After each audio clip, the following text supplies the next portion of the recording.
ці руки, тому що я щойно побачила, як летить ракета. І я почула це.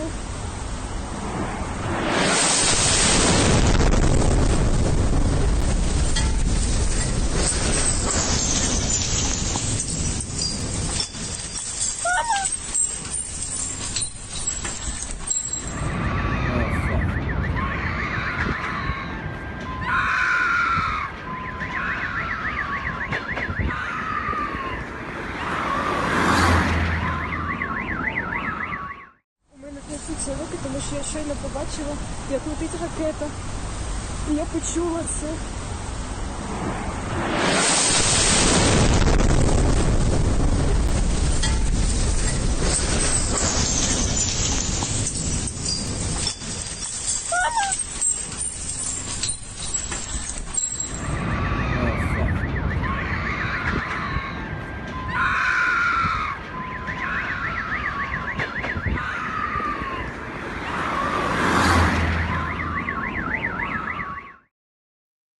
Welcome back to the Skiff. We're going to bring in former Delta Force Commander Pete Blaber. This is the Ukrainian SitRep portion of the show.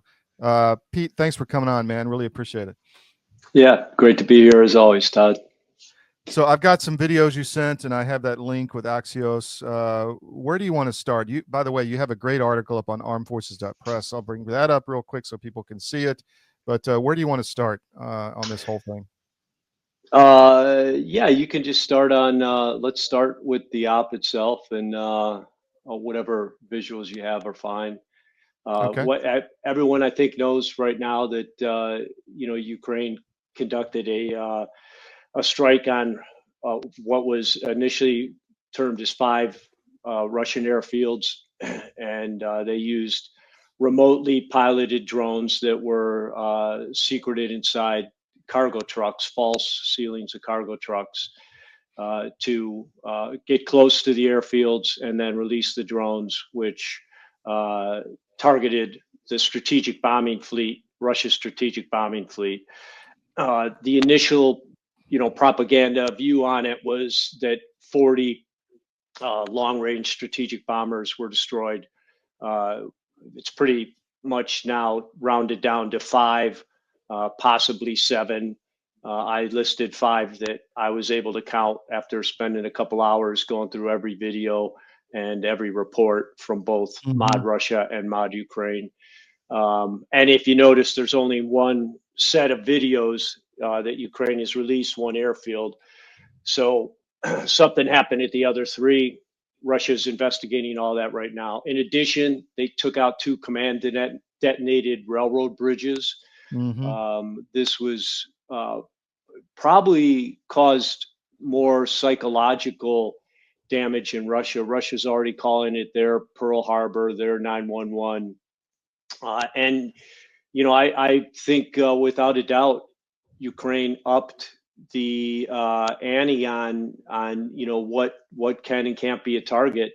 That's a passenger train. And they command detonated the bridge that it was traveling over. So, over 100 critically wounded, 10 dead, including a 5-month-old baby. Pretty incredible. No damage to that. The track, so that's one track. They're in the process of rebuilding that. The one that carries logistic trains that they blew, which, is definitely a military target. That track is already repaired. In less than 24 hours, they repaired it, and there are trains running on the other track. But again, the psychological damage, the psychological effect, I should say, it's not so much damage because they've just, further unified Russia and their commitment to winning this war from the populace, which, as we know, is the most important thing you can do. And they did it. And then the second part of this, I'd just say, is, someone needs to talk to whoever chose this as a target.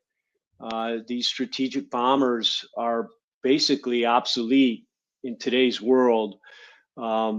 given the power of ICBMs, cruise missiles, and of course for Russia, hypersonic missiles. But as a delivery platform, they're almost obsolete, and they have nothing to do with Russia's ability to conduct offensive operations against Ukraine. In fact, just the opposite. Instead of focusing on something like this, they should have focused on something on the front lines, used this technique, which is not going to be easily replicated, because their situation on the front line has never been more dire. So this was, like you said, a propaganda win. I mean, I think that's what they were going for, right? Maximum propaganda value and shock value in the media. And then I was talking, you didn't see it, but in the first hour, that the info op that happened right after this this morning and last night, using the same phrases: Russian Pearl Harbor, 41 aircraft destroyed, 30% of their bomber fleet. I mean, that was Mockingbird Media. So this info op was set up, and that's what they were going for, I think, prior to the negotiations and everything. Yeah, I agree. And again, the irony is so thick. The pipeline operation is far more innovative, far more adaptive, and was far more successful than this was. This is a light infantry war. It's not a strategic bombing war. And the battlefield is the only thing that matters.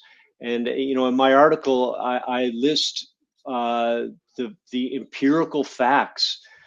In the last 3 months, Russia has taken 101 settlements, and as of this morning, that goes up to 104, and it's about to hit 105. Chesev Yar is about to be completely controlled by Russia. There's a small sliver, literally a city block left, that Ukraine is clinging on to. So 104 settlements in 3 months. In May alone, Russia took over 500 square kilometers of terrain, and Ukraine lost 23,000 men in May alone. And, you and I have talked a lot about the forced conscription. You can look on Ukraine's website how many people they're bringing in a month. And in April, they brought in around 1,700 forced conscripts. So 1,700 does not replace 23,000. And, Russia is averaging 20,000 now a month of new recruits. They're turning recruits away. They're getting about 30,000 who want to come in. They're taking 20. That was 10.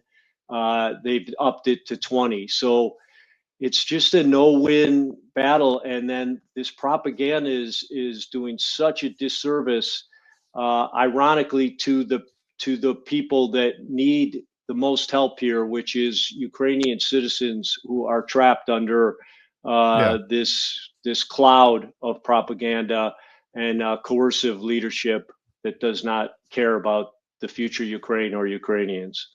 Well, you mentioned that this was not effective on the current battlefield and that it's a light infantry war. That is all exactly true. But, I had just an epiphany, I guess, yesterday, that they are fighting a strategic, I say they, the American and Western national security establishments are fighting a strategic global war already against Russia. They're just using these. It's a proxy war. They're giving the plans, they're giving the equipment, they're giving the intelligence, and then Ukraine may be pulling the trigger, but they're fighting a war against Russia through these Ukrainians. So I think that's why they're going after these strategic assets. We had the leak of the ICBM information last week. I mean, I see this as it's almost, and I've said this in the first hour, Russia's in a use it or lose it kind of situation with this nuclear structure, which is not a good place to be in for the world. Yeah, and this is playing out. You're seeing, because they're doubling down on the propaganda. We're really the real motivation is congealing right in front of our eyes. So Kellogg had a slip up on some talk show 2 days ago where as he was bumbling his way through description, trying not to sound too much like he's anti-Russia in the war, he came out and just admitted, yeah, this is in fact a proxy war, and it's a proxy war between NATO and Russia. But that's what's so ridiculous about it. So if it is, then it says NATO are cowards. Stop hiding behind the Ukrainians and say you want a war with Russia, but they Yes, don't. exactly. They're too cowardly. In addition, another paid influencer, Keen, was out there, and he's exposing what I call the hypocrisy of the EU and of the left in the United States that so fervently supports this war, and that is this. And he just said this again all over. There's 3 clips. I have 3 clips of him saying this. He states, "Look, Ukraine needs to keep fighting. Russia is inept. We're on the 39th month of the war, and they still haven't defeated Ukraine on the battlefield after 39 months. Yet, in the same breath, he then says, and the reason we need to keep fighting is because Russia is an existential threat against all of Europe. So how can you term Russia an existential threat against Europe if they're so inept that they can't defeat Ukraine on the Well, that's been my battlefield?" point all along. I mean, they haven't taken Donbass after 3 years. So how are they a Yeah, threat? I mean, they could have if they wanted to, but right. they're what are they? Does that mean they're going to invade Poland? I don't think they have the force structure literally to take on NATO. Maybe in 10 years, because they're ramping Uh, up everything. well, I don't think there is a NATO. I don't think Yeah. NATO. I think NATO. It's ridiculous to hypothesize about, but Hmm. NATO doesn't have a standing combat capable army. Russia does. Um, Yeah. Again, back to what I said in the beginning. What they keep talking about this, how slow it's happening, and how they haven't overrun the country. Well, again, it's very clear that these retired general influencers have no ability to understand modern day war. This is a light infantry war.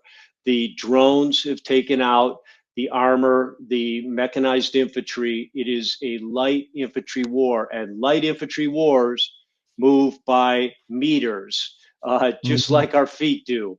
Hmm. If you take a kilometer, that's a huge gain, and that's a human taking a kilometer, 1,000 meters.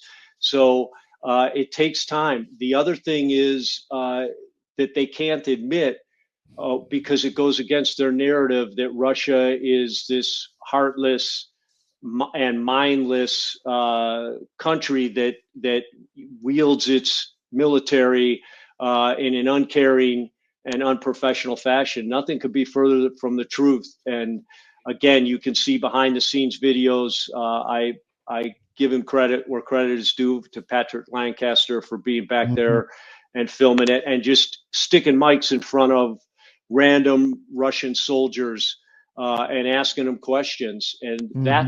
that's the real essence of what's going on. The Russians take care of their soldiers, Hmm. and they're on the front lines. The head of the Akhmat Special Forces is on the front all the time, reporting from the front. But the thing about it is, why that makes so much sense is just, again, back to, this is a light infantry war. And what viewers need to understand is you cannot shake and bake a competent infantryman. Right. There's no shortcut to being not just competent, but an infantryman who controls the battlefield, who can Mm. win the close fight, the long fight. This is many, many months of training, many, many months of combat. In fact, years of combat till you arrive at this state where you've just got this computer hard drive in your head of Mm. options, and Mm. you also of mistakes that you have made, and the ability to throttle yourself in combat, to control your emotions. And I believe Russia has figured that out. And so they understand their most important asset is these experienced light infantrymen. And yesterday I watched another mass interview of Ukrainian prisoners. Same thing. Most of them were in their 40s. Most of them were all of them were forcefully conscripted. None of them wanted to fight. They said the same thing about training. We got 35 days of training. Most of it was how to assemble and disassemble an AK-47, no effect on the battlefield. When it was over, they took us to the front. We did menial jobs at first. Then they stuck us in a trench. And all three guys said, when we went into our first trench, we didn't know anybody. Everybody was strangers in the trench. So imagine that, trying to defend a trench with a bunch of people you haven't worked with before.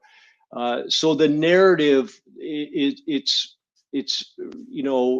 I don't think we've seen anything like this since COVID and the 2020 election. It's just a massive lie, and it's the propaganda machine just spitting out these lies continuously, but doing a massive disservice, not just to Ukrainians but to humanity, because as the picture on the screen shows, those are nuclear bombers, and for some reason they chose to destroy what appears to be part of the nuclear triad for Russia. It's not, but it's playing with fire, and like you said, because they're coming out so forcefully now, there's no longer any doubt. The EU has made up their mind that they're all in. They've got to get Ukraine under their orbit as part of the EU, and they, that's Ruta the real said, war. That's the real it war, is. right there. Yeah. But Ruta said 2 days ago, hey, even when the war ends, we have no intention of normalizing relations with Russia. And imagine that. And you have to step back and think, why would they say that? Well, the reason they say it is because Russia is the antithesis of the globalist philosophy, which is all the stuff that Trump just outlawed, the DEI, the leadership by unelected officials, the complete crackdown on freedom of speech, complete control by the state of everything you do. That's what the globalists want. That's what the EU wants. And they see Russia as, especially Russia under Putin, as just a lost cause that they can never bring under their rubric. And so, on both accounts, they don't want peace. And you would have thought this op would have been called off, given the fact that the Istanbul talks were scheduled for the next day. But I believe they said keep going because they don't care about those talks. And you heard the reactions already from Zelensky, the EU, and even some of the mod Ukraine, who gave a speech after the talks ended. They just don't have any interest in ending this war, and that's pretty sad state of affair for everyone in the world. Everyone should be concerned about that. I totally agree. There's a meme during the COVID years of a guy looking at under a microscope at a huge wad of money, and you're asking about how these generals, how they don't understand. I think they fully understand, but the meme was, I can see here that the vaccine is safe and effective, as he's staring at a huge wad of money. So I think that's what's going on with these generals. But the other point is they are attacking Russia without the knowledge of the commander in chief. At least that's what we're told. So they're running this war without the knowledge of the commander in chief. I mean, that's insane. I mean, we're in the outer limits here, man. Todd, well said, and I agree. A number of pundits, and they're liberal, leaning pundits, came out. A guy from The Economist, and said the same thing. I believe, Trump would never approve an attack on any part of Russia's nuclear triad. So Mhm. he just wouldn't, and it makes no sense in any context. So without a doubt, they did not inform him of this, but I believe almost assuredly the deep state administrators who are working in Wiesbaden and working in Kyiv did know about this. I've got some updated on the ground information for you. Okay. First is the U.S. Advisors in both Kyiv and Wiesbaden have definitely taken a step back. They're definitely trying to maintain a low profile. The Brits have stepped up. They Yes. were already the most active as far as on the ground advice and getting their hands dirty with the Ukrainians on weapon systems and whatnot, operational advice. So they've stepped up to fill that void, but the U.S. has definitely pulled back. But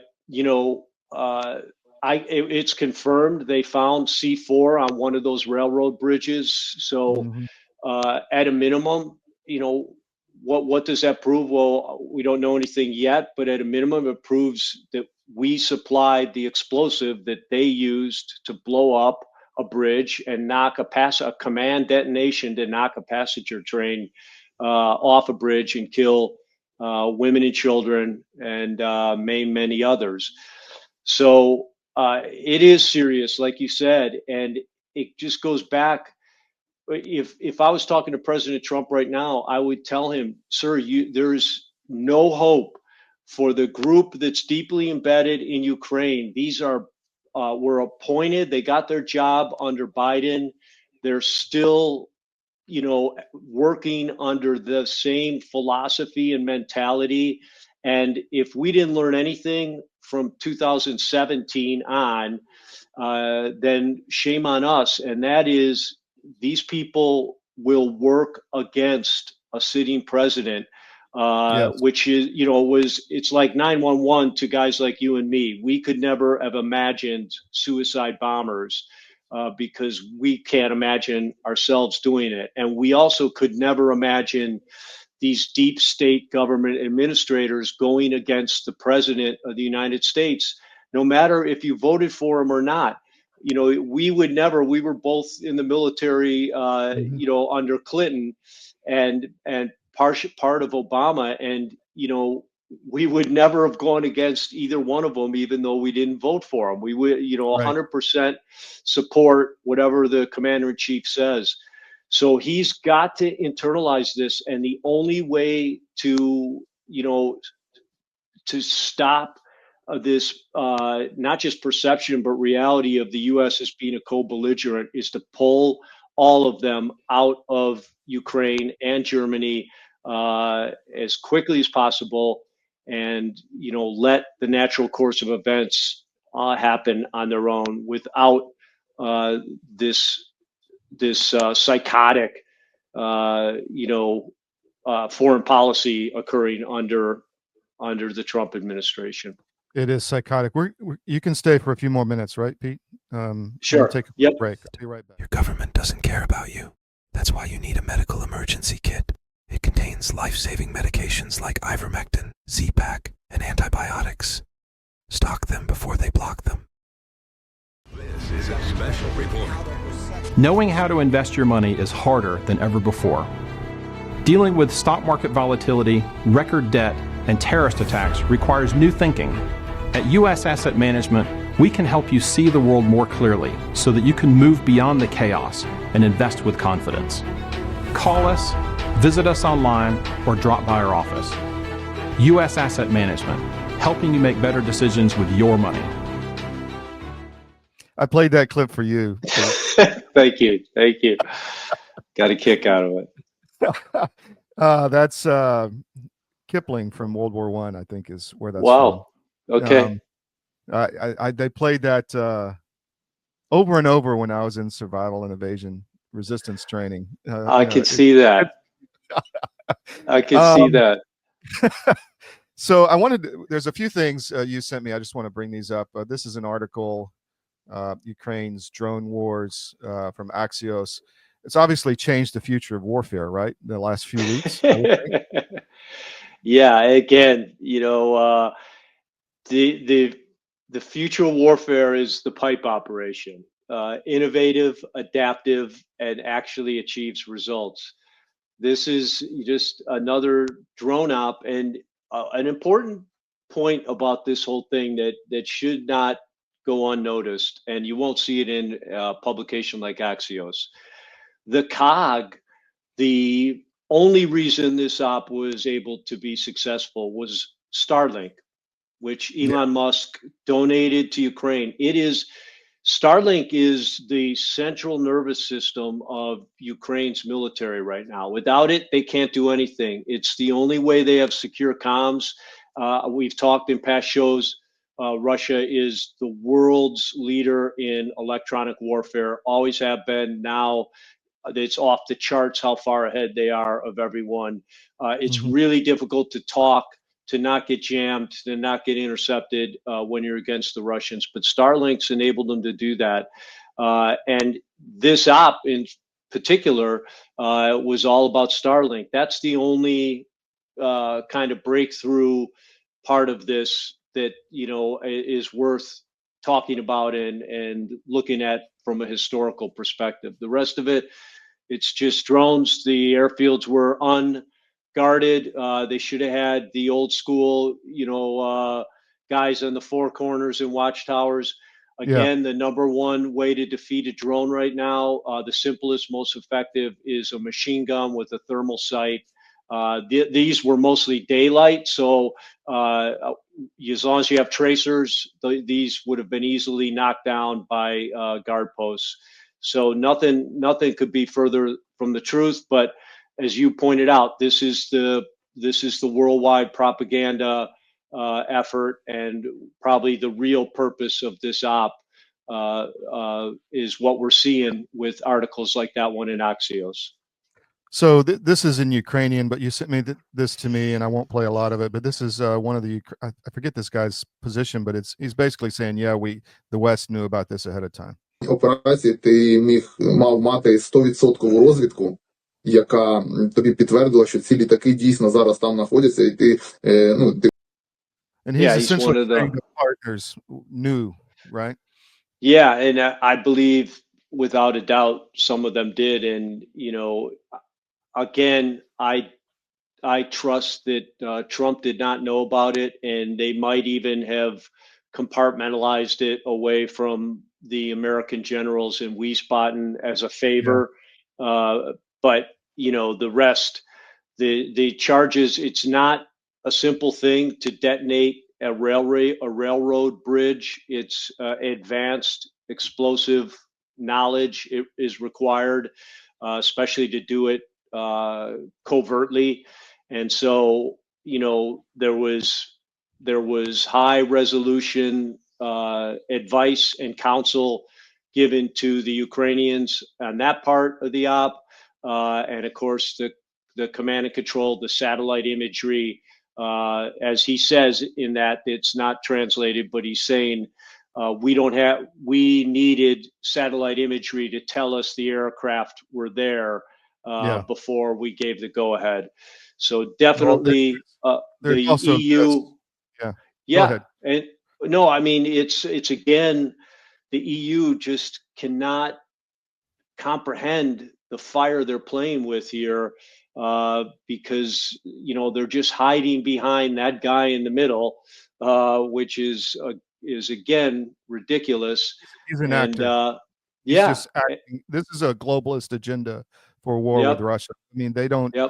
That's what they're trying to do. But these two guys in Kiev 2 days before. So obviously, Lindsey, and there's a video of Lindsey Graham in 2014 talking about how we're going to work with the Ukrainians to eventually fight the Russians. That was out yesterday. But you look at these guys had to have known what was coming, right? I have to believe they did, or they got a special brief while they were there.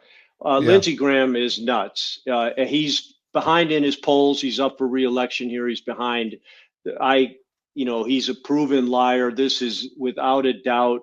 He did this as a PR stunt for himself.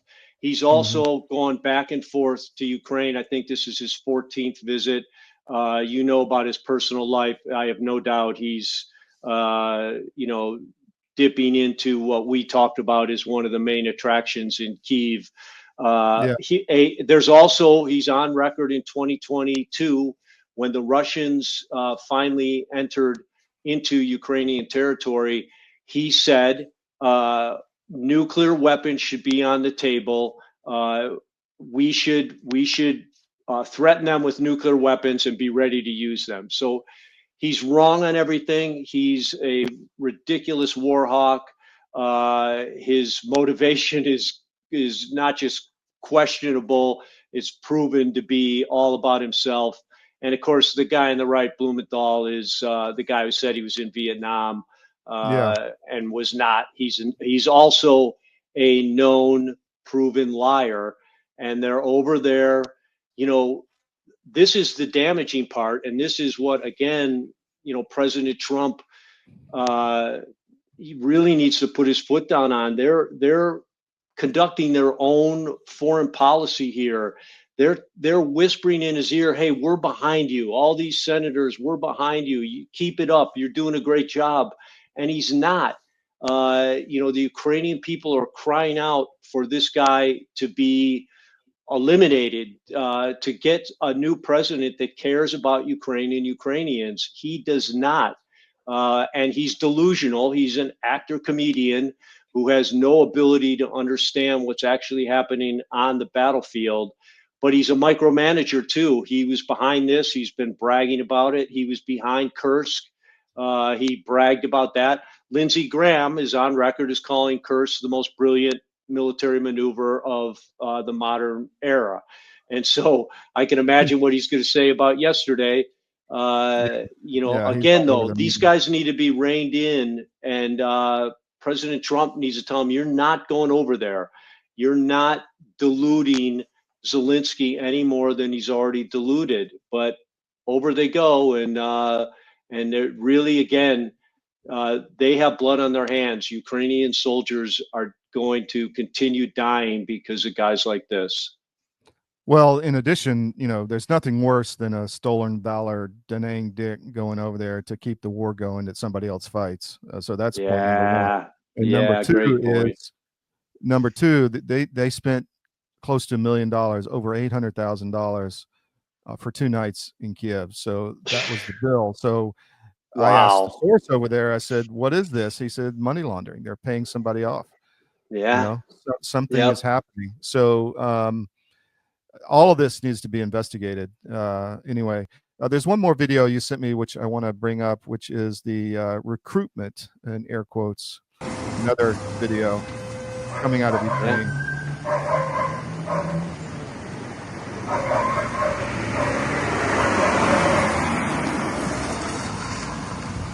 And this is the part I wanted you to see. Look what's happening. Passerbys. Look at the anger. Look at, starts kicking these dudes. Now watch another car come. Hey, I'm joining in too. This is just a great video. He blocks the van. These are citizens. This is what is going on in Ukraine. This is what America and the West needs to see. And the fact this is happening tells you the Ukrainian people know they're trapped. They know they have no voice. They know that their greatest natural resource, their young men, are being slaughtered daily and not coming home. And this is what's happening. And it's sad to see, but it's also motivating to see people rise up. Because that's how tyranny ends everywhere across the planet, and it's happening in Ukraine. Here. It may have to happen here if they start doing this crap to us. I mean, well, it almost did. Yeah, but if they had thrown the 24 election, it would have happened again. So it would have happened here. Well, they did throw it down ballot and that's why we have a screwed up Congress right now. That's But true. But anything else? but that Go ahead. no, everything we've talked about together has worked. President Trump's in a operational and diplomatic straitjacket right now, and he bears some of the responsibility, just like he did from 16 to 20, for allowing the wrong people in the wrong jobs to stay in those jobs. He's got to get rid of these guys, these crazed war hawks who are so intellectually lazy they can't even immerse themselves in the facts from 2014 forward, and that's what President Trump needs to do. If he wants to pull out, he needs to explain to the world, and very logically, from 2014 forward, what happened. Russia was provoked. They are not the instigators of this war. The EU and the US under the Biden administration overthrew the duly elected president of Ukraine and used neo-Nazis to start an ethnic war. And to the neo-Nazis, they made a deal with the devil. They're the ones whose motto is Ukraine for Ukrainian purebloods, but they sold their country's soul to the EU, a group of people who have diametrically opposite views of what the neo-Nazis in Ukraine have. But now they're in bed with them, and they can't get out either. So, again, the only solution to this is ended. You also had Victoria Nuland and Tony Blinken, some of the main pushers of this war. I mean, in their ethnicity versus funding Nazis is a whole nother level of hypocrisy. Anyway, where can people follow you, Pete?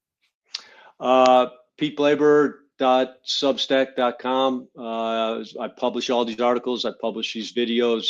And I have a website, PeteBlaber.com, also, where you can find out about my books and a lot of military information also. So either or. But again, Todd, thanks for what you're doing here. It's great to get the truth out to people, especially in times of crisis like this. Well, it's an existential need, free media. And you can find also a lot of Pete's stuff on armedforces.press and the AFP pods on our Ukraine SitRep. All of this is published there as well. If you just want to watch those videos, and it's on podcast, on any podcast provider under Ukraine SitRep, you can listen to all of this. We'll be back. Pete, we'll have you back next Tuesday, unless something else happens. See you then. Thank you very much. Sounds good, Todd. All right, take care.